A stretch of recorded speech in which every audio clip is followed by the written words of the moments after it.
नमस्कार विद्यार्थी मित्रांनो, मी तुमची एड्युकेटर श्वेता चंदनकर तुम्हा सर्वांचे global online UGC net set exam preparation या युट्यूब चॅनलवर स्वागत करते. तर UGC नेट एक्झाम 2025 यासाठी आपण प्रिपेअर करत आहोत आणि आपला पेपर 7 जानेवारीला आहे है ना, 2026 या तारखेला आहे.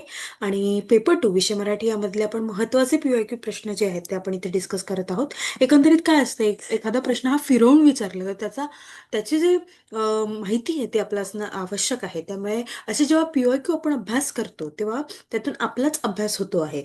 आणि एकंदरीत आपल्या एक चांगल्या प्रकारे अभ्यास होण्यासाठी PYQ प्रश्न मदत करतात आहे. त्यामुळे आपण हे PYQ प्रश्न घेत आहोत. त्यामुळे हा व्हिडिओ शेवटपर्यंत नक्की बघा. ग्लोबल ऑनलाईन आपल्यासाठी घेऊन आले आहे पेपर 2 विषय मराठीचा संपूर्ण कोर्स, यामध्ये पेपर 1 तुम्हाला मोफत मिळणार आहे, सोबत रेकॉर्डेड आणि लाईव्ह क्लास मिळणार आहे, पूर्ण 10 युनिटचे PDF नोट्स मिळणार आहेत आणि सोबतच 20+ अधिक टेस्ट मिळणार आहे आणि पूर्ण अभ्यासक्रमाची चाचणी टेस्ट सुद्धा मिळणार आहे.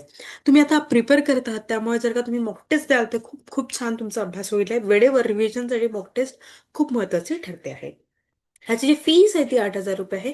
जर का तुम्हाला एनरोल करायचं असेल तर दिलेल्या नंबरवर तुम्ही संपर्क करू शकता किंवा ग्लोबल ऑनलाईन प्ले स्टोअरवरून डाउनलोड करू शकता. चला तर मग प्रश्नांकडे वळूया.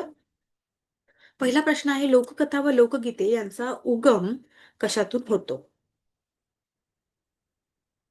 लिखित परंपरा, मौखिक परंपरा, शालेय शिक्षण की धार्मिक ग्रंथ? तर एकंदरीत लोककथा आणि लोकगीते यांचा उगम मौखिक परंपरेतून होतो, जे पिढ्याने चालत आलेलं आहे. हे तर एकंदरीत लोकसाहित्याचे प्रकार आहे आणि त्यांचं मुख्य आधार मौखिक परंपरा आहे. कथा आणि गीते सुरुवातीला लिखित स्वरूपात नव्हत्या, त्यामुळे त्या तोंडी सांगल्या जायच्या किंवा गायल्या जायच्या. त्यातूनच याचा उगम झालेला आहे. त्यामुळे आपलं उत्तर काय असणार आहे? बी असणार आहे. त्यानंतर रूपवादी समीक्षक कशाकडे दुर्लक्ष करते? भाषा शैली, संरचना, सामाजिक संदर्भ की प्रतिमा? रूपवादी समीक्षा जी आहे ती सामाजिक संदर्भ याच्याकडे दुर्लक्ष करते. ठीक आहे, त्यामुळे आपलं उत्तर काय असणार आहे? सी असणार आहे. त्यानंतर लेखकाचा मृत्यू ही संकल्पना कोणत्या समीक्षा प्रवाहात येते? समाजवादी, रूपवादी, उत्तर संरचनावादी की ऐतिहासिक? तर लेखकाचा मृत्यू ही संकल्पना जी आहे ती उत्तर संरचनावादी या समीक्षा प्रवाहात येते आहे. लेखकाचा मृत्यू ही संकल्पना प्रामुख्याने उत्तर सरस्वती म्हणजे पोस्ट स्ट्रक्चरलिझम समीक्षा प्रवाहात येते आणि फ्रेंच साहित्यिक आणि समीक्षक रोलॅंड बार्थेस यांनी 1968 मधील त्यांच्या निबंधात ही संकल्पना मांडली होती. या सिद्धांतानुसार एखादा मजकूर लिहिला गेला की वाचकाने त्या मजकुराचा अर्थ लावताना लेखकाचा हेतू, जीवन आणि मतांचा विचार करू नये. मजकुराचा अर्थ वाचकाच्या वाचनावर अवलंबून असतो, लेखकावर नाही, असे त्यांचे मत होते. ठीक आहे. वाचक प्रतिसाद सिद्धांत कशावर भर देतो? लेखक, ग्रंथ, वाचक, समाज. तर वाचक प्रतिसाद सिद्धांत जे आहे ते साहित्याचा अर्थ केवळ लेखकाच्या हेतूमध्ये किंवा ग्रंथाच्या संरचनेमध्ये नसून तो वाचकाच्या वाचनाच्या प्रक्रियेदरम्यान निर्माण होतो. त्यामुळे हा सिद्धांत वाचकावर भर देतो आहे. ठीक आहे, त्यामुळे आपलं उत्तर काय असणार आहे? वाचक असणार आहे. त्यानंतर संरचनावाद भाषेला कसे पाहतात? भावनांचे माध्यम, चिन्ह व्यवस्था, सामाजिक साधन, नैतिक साधन.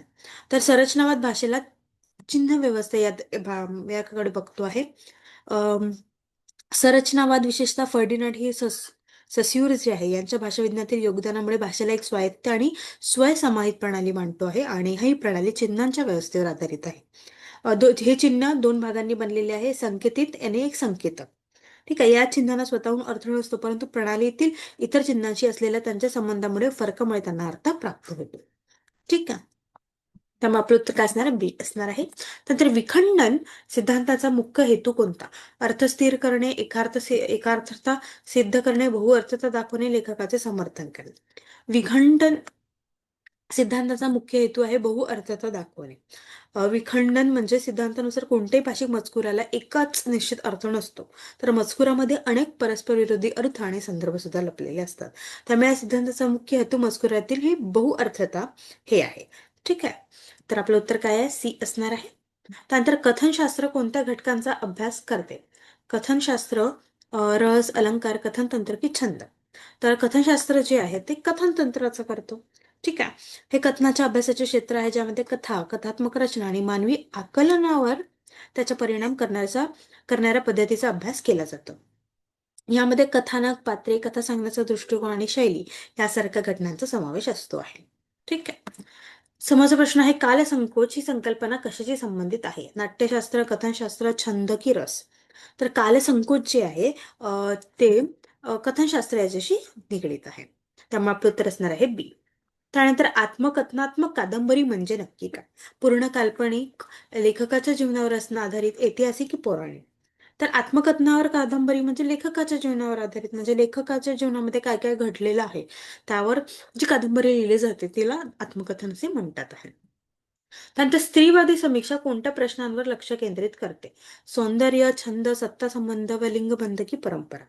तर स्त्रीवादी जी समीक्षा आहे ती सत्ता संबंध आणि लिंगभेद या प्रश्नांवर लक्ष केंद्रित करते. त्यामुळे आपलं उत्तर असणार आहे सी. त्यानंतर सांस्कृतिक अभ्यास कोणत्या गोष्टीचा विचार करते? फक्त साहित्य, उच्च अभिजात कला, दैनंदिन जीवन व सत्ता की छंदशास्त्र? सांस्कृतिक अभ्यास जे आहे हा केवळ उच्च किंवा अभिजात कला या प्रकारावर लक्ष केंद्रित करत नाही, तर संस्कृतीला, दैनंदिन जीवन, इतिहास, सत्तेच्या संरचना, विचारसरणी आणि राजकारण याच्यावर सुद्धा पद्धती म्हणून तपासतो आहे. ठीक आहे. त्यामुळे आपलं उत्तर काय असणार आहे? सी असणार आहे. त्यानंतर समाजवादी समीक्षा कशावर आधारलेली आहे? सौंदर्य, वर्गसंघर्ष, अध्यात्म, व्यक्तिवाद? समाजवादी समीक्षा जी आहे ती वर्गसंघर्ष यावर आधारलेली आहे. त्यामुळे आपलं उत्तर काय असणार आहे? बी असणार आहे. त्यानंतर मराठी समीक्षा परंपरेचा आधुनिक पाया कोणी घातलेला आहे? मर्ढेकर, नेमाडे, विष्णूशास्त्री किंवणकर की लोकहितवादी? तर हा, तर मराठी समीक्षा परंपरेचा आधुनिक पाया विष्णू शास्त्री चिपळूणकर यांनीच केलेला आहे. आणि त्यांना आधुनिक मराठी गद्याचे जनक सुद्धा म्हणून ओळखले जातात. आधुनिक मराठी गद्याचा एक अधिक प्रभावी प्रकार त्यांनी सादर केलाय, जो त्यांच्या आधी अर्ध्या शतकाहून अधिक काळ विकसित होत होता. आणि ते एक निबंधकार, लेखक, पत्रकार आणि देशभक्त सुद्धा होते. ग्रामीण साहित्य आणि लोकसाहित्य यातील मुख्य फरक काय? भाषा, विषय, लेखकाची जाणीव की रस? तर ग्रामीण साहित्य आणि लोकसाहित्यामध्ये एकंदरीत मुख्य फरक म्हणजे लेखकाची जाणीव किंवा जागरूकता. लोकसाहित्यामध्ये काय असतं, तर पारंपरिक पिढ्यानपिढ्या तोंडी चालत आलेले बहुतेक त्याचा एकच ओळखता येणारा लेखक नसतो, ते समुदायाचे असते. ठीक आहे. आणि ग्रामीण साहित्य जे आहे ते ग्रामीण जीवनावर लक्ष केंद्रित करत असले तरी सामान्यतः एका विशिष्ट लेखकाने लिहिलेले जाणीवपूर्वक लिहिलेले साहित्यिक निर्मिती असते आहे. ठीक आहे, ज्यामध्ये संघर्ष, वास्तव दृष्टिकोनातून ते उजागर करतात आहे. नंतर कवितेतील प्रतिमा कशासाठी वापरली जाते? अलंकारासाठी, अर्थगुंतागुंत वाढवण्यासाठी, भावदर्शनासाठी की छंदासाठी? तर कवितेतील प्रतिमा हे भावदर्शनासाठी वापरली जाते.